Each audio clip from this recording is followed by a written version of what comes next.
ನಗರದಲ್ಲಿ ಕ್ರೀಡಾ ಪ್ರೇಮಿಗಳಿಗೆ ಸಂಭ್ರಮ.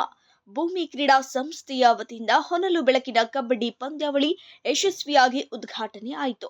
ತುಮಕೂರಿನ ಜೂನಿಯರ್ ಕಾಲೇಜು ಮೈದಾನದಲ್ಲಿ ಆಯೋಜಿಸಲಾದ ಈ ಪಂದ್ಯಾವಳಿ ಕಲ್ಪತರು ನಾಡಿನಲ್ಲಿ ಮೊಟ್ಟ ಮೊದಲ ಬಾರಿಗೆ ನಡೆಯುತ್ತಿರುವ ಹೊನಲು ಬೆಳಕಿನ ಕಬಡ್ಡಿ ಪಂದ್ಯಾವಳಿಯಾಗಿ ಗಮನ ಸೆಳೆಯಿತು.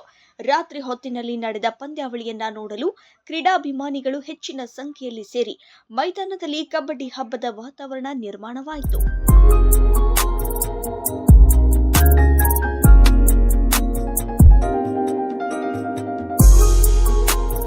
ಭೂಮಿ ಕಪ್ 2025 ಹೆಸರಿನಲ್ಲಿ ಆಯೋಜಿಸಲಾದ ಈ ಕಬಡ್ಡಿ ಪಂದ್ಯಾವಳಿಗೆ ಹಳೆ ಕ್ರೀಡಾಪಟುಗಳು ಹಾಗೂ ಯುವ ಪ್ರತಿಭೆಗಳು ಉತ್ಸಾಹದಿಂದ ಭಾಗವಹಿಸಿದರು. ಕಬಡ್ಡಿ ಆಟಗಾರರ ಚುರುಕು ಚಲನೆ, ರೋಚಕ ದಾಳಿ ರಕ್ಷಣಾ ಆಟಗಳು ಪ್ರೇಕ್ಷಕರನ್ನ ಮಂತ್ರಮುಗ್ಧಗೊಳಿಸಿದವು. ವಿಶೇಷವಾಗಿ ಹೊನಲು ಬೆಳಕಿನ ವ್ಯವಸ್ಥೆ, ಶಿಸ್ತುಬದ್ಧ ಆಯೋಜನೆ ಮತ್ತು ಕ್ರೀಡಾ ಸ್ಪರ್ಧಾತ್ಮಕ ವಾತಾವರಣ ಪಂದ್ಯಾವಳಿಗಳಿಗೆ ವಿಶೇಷ ಮೆರುಗು ನೀಡಿತು.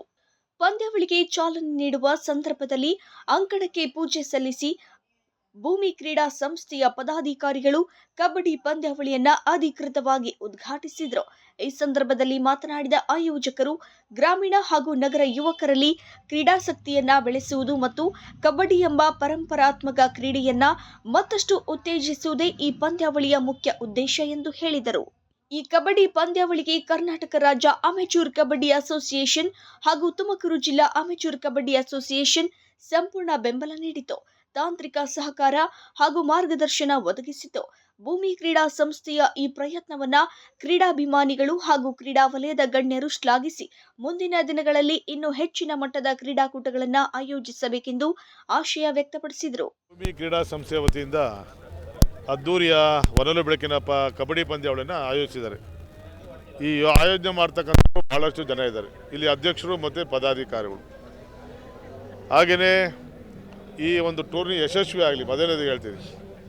ಈ ಕ್ರೀಡೆಗೋಸ್ಕರ 3% ಸರ್ಕಾರದಿಂದ ಹಣ ಇಟ್ಟಿದ್ದಾರೆ. ಇಲ್ಲಿ ಸಂಬಂಧಪಟ್ಟಂಥವ್ರು ಶಾಸಕರನ್ನ ಸನ್ಮಾನ್ಯ ಸೋಮಣ್ಣ ಸಾಹೇಬ್ರನ್ನ ಭೇಟಿ ಮಾಡಿ ಜಿಲ್ಲೆ ಒಂದು ಭಾಳ ದೊಡ್ಡ ಹೆಸರಿದೆ. ಕಲ್ಪತರು ನಾಡು, ವಿದ್ಯಾಭ್ಯಾಸಕ್ಕೆ ಒಂದು ಒಳ್ಳೆ ಇದೊಂದು ಇದೆ.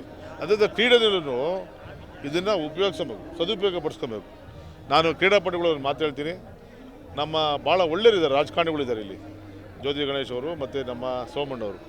ಹಾಗೆಯೇ ಈ ಭಾಗದ ನಮ್ಮ ಉಸ್ತುವಾರಿ ಸಚಿವರು ಪರಮೇಶ್ವರ್ ಸಾಹೇಬರು, ಅವರೆಲ್ಲ ಭೇಟಿ ಮಾಡಲಿ. ಯುವಕರು ಬರೀ ಟೂರ್ನಿಮೆಂಟ್ ಅದು ಇದು ಮಾಡೋದಲ್ಲ, ಏನು ಅನುದಾನಗಳಿದೆ ಈ ಕ್ರೀಡೆಗೋಸ್ಕರ, ಏನು ಅನುದಾನ ಇದೆ ಅದನ್ನೆಲ್ಲ ಉಪಯೋಗಿಸಬೇಕು. ಉಪಯೋಗಿಸೋಣ ಮಾತ್ರ ಸಾರ್ಥಕತೆ ಆಗೋದು.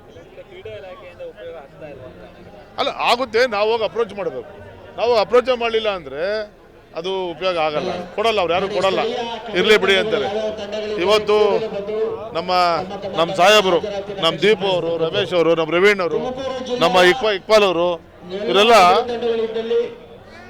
ಕ್ರೀಡೆಗೋಸ್ಕರ ನಾವು ಸಹಾಯ ಹಸ್ತವನ್ನು ಚಾಚ್ತೀವಿ. ಇದು ಈ ವರ್ಷದಿಂದ ಅಲ್ಲ, ಎಲ್ಲ ವರ್ಷವೂ.